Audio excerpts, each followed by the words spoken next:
ఏమండోయ్, భారతదేశంతో సహా అనేక దేశాల్లో ప్రతి నెల రెండవ శనివారం బ్యాంకులకు, ప్రభుత్వ కార్యాలయాలకు, కొన్ని ప్రైవేట్ కంపెనీలకి, స్కూల్స్కి హాలిడే ఇస్తారండి. అయితే ఈ రెండో శనివారమే ఎందుకు సెలవు ఇస్తారు అనే సందేహం చాలామందికి ఉంటుంది.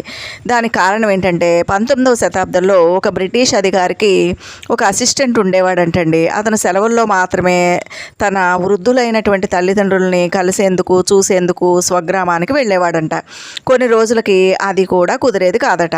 దీంతో అతని తల్లిదండ్రులే కొడుకును చూసేందుకు వచ్చేవారట. ఈ విషయం తెలుసుకున్న బ్రిటిష్ అధికారి ప్రతి నెలలో రెండవ శనివారం అతని స్వగ్రామానికి వెళ్ళడానికి సెలవు ఇచ్చాడంటండి.